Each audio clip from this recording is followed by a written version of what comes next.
Hello everyone, welcome back to my channel. এই পর্বে আমরা দেখব কিভাবে জ্যাম্প ইনস্টল করতে হয়। সো আমরা জানি যে ওয়ার্ডপ্রেস দিয়ে সাধারণত যে ওয়েবসাইট তৈরি করা হয় তা হচ্ছে ডাইনামিক ওয়েবসাইট। ওয়ার্ডপ্রেস ওয়েবসাইট তৈরি করার জন্য ব্যাকে যে ল্যাঙ্গুয়েজটি ইউজ করে তা হচ্ছে পিএইচপি এবং যে ডেটাবেজ ইউজ করে তা হচ্ছে মাইএসকিউএল। সো এই পিএইচপি এবং মাইএসকিউএল নিয়ে কাজ করার জন্য অবশ্যই একটি সার্ভারের প্রয়োজন। তো সেই জন্য আমরা আমাদের এই পিসি বা ল্যাপটপে আমরা একটি সার্ভার ক্রিয়েট করব। এই সার্ভার আমরা তৈরি করব জ্যাম্প জ্যাম্প সফটওয়্যারের মাধ্যমে। সো আমরা এখানে আমরা ইউজ করব জ্যাম্প সফটওয়্যার। আরও অনেক সফটওয়্যার ইউজ করা যেতে পারে, জ্যাম্প আছে, এরপরে ওয়াম্প। তো আমরা এখানে জ্যাম্প নিয়ে কাজ করব। আমরা প্রথমে জানবো যে জ্যাম্প কি, হোয়াট ইজ জ্যাম্প। জ্যাম্প হচ্ছে একটি পিএইচপি ডেভেলপমেন্ট এনভায়রনমেন্ট এবং এটি সম্পূর্ণ free. It is completely free. তো আমরা এটাকে ফ্রিতে আমরা ইউজ করতে পারবো। এটা ইনস্টলের মাধ্যমে আমরা আমাদের পিসি বা ল্যাপটপটাকে একটি লোকাল সার্ভারে পরিণত করতে পারবো এবং তারপর আমরা তাতে ওয়ার্ডপ্রেস নিয়ে আমরা কাজ করতে পারবো।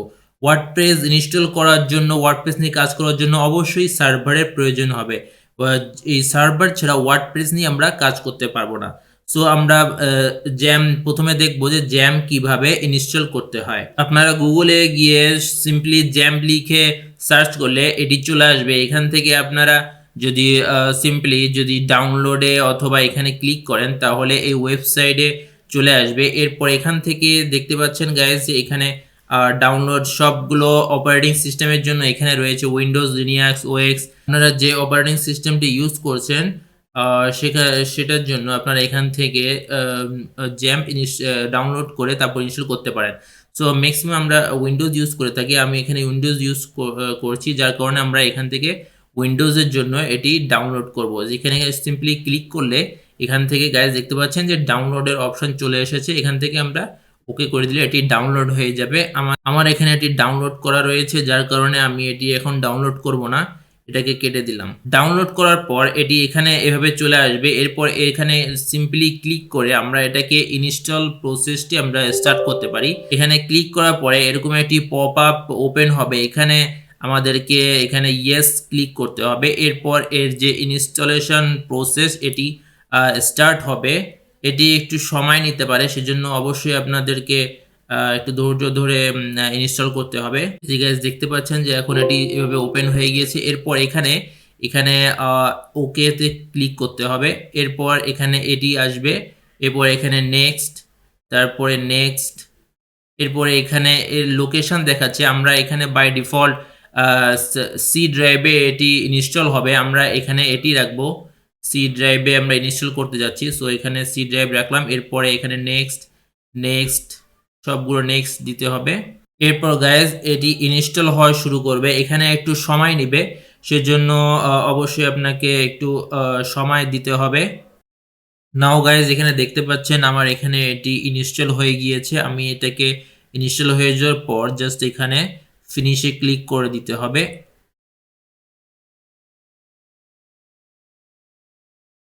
এরপর গাইজ দেখতে পাচ্ছেন যে এখানে এটি ওপেন হয়ে গিয়েছে। আরেকটি কথা, এখানে ইনস্টল হওয়ার সময় যদি কোনো পপ আপ ওপেন হয়, সেখানে যদি অ্যালাউ চায় তাহলে অবশ্যই সেখানে অ্যালাউ করতে হবে। আদারওয়াইজ এখানে অ্যাপাচি, মাইএসকিউএল এইগুলো ঠিকমতো স্টার্ট হবে না, এগুলো সঠিকভাবে কাজ করবে না।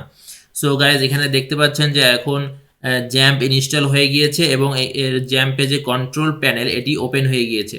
এখন এটাকে এটা নিয়ে কাজ করার জন্য প্রথমে এখানে দেখতে পাচ্ছেন যে অ্যাপাচি রয়েছে, এরপরে মাইএসকিউএল, এগুলোকে এখানে অবশ্যই স্টার্ট করতে হবে।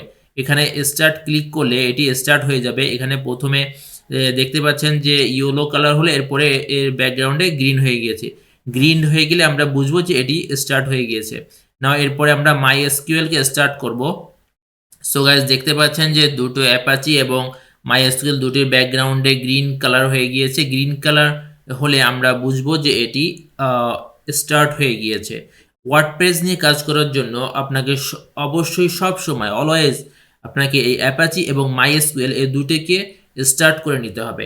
নাও আমরা দেখব যে আমরা জ্যাম তো ইনস্টল করলাম, এরপরে এটাকে স্টার্ট করলাম। এখন এটা সঠিকভাবে আমাদের ডিভাইসে, ল্যাপটপ অথবা পিসিতে এটা ইনস্টল হয়েছে কিনা সেটা আমরা কিভাবে বুঝবো? সেজন্য আমরা এখন ব্রাউজারে যাব। নাও আমরা ব্রাউজারে গিয়ে এখানে আমরা লোকাল হোস্ট লিখে এরপরে এখানে ক্লিক করলে এই যে গাইস দেখতে পাচ্ছেন, যদি এরকম লেখা আসে ওয়েলকাম টু জ্যাম, তাহলে বুঝতে হবে যে আপনার ডিভাইসে, পিসিতে অথবা ল্যাপটপ যেটা ইউজ করছেন সেখানে আপনার এই জ্যামটি ইনস্টল হয়ে গিয়েছে। তো গাইস আজকের টিউটোরিয়ালে আমরা দেখলাম যে ওয়ার্ডপ্রেস নিয়ে কাজ করার জন্য একটি যে এনভায়রনমেন্ট প্রয়োজন সেটি কিভাবে ক্রিয়েট করতে হয়। আমরা জ্যাম্প ইনস্টল করলাম, এর পরের টিউটোরিয়ালে আমরা ওয়ার্ডপ্রেস ইনস্টল করব। সো গাইস আজকের টিউটোরিয়াল এই পর্যন্ত। এই টিউটোরিয়াল যদি আপনাদের ভালো লেগে থাকে তাহলে অবশ্যই লাইক করবেন, সাবস্ক্রাইব করবেন এবং বন্ধুদের সাথে শেয়ার করবেন। দেখা হবে পরবর্তী টিউটোরিয়ালে। সবাই ভালো থাকেন, সুস্থ থাকেন। Thank you so much.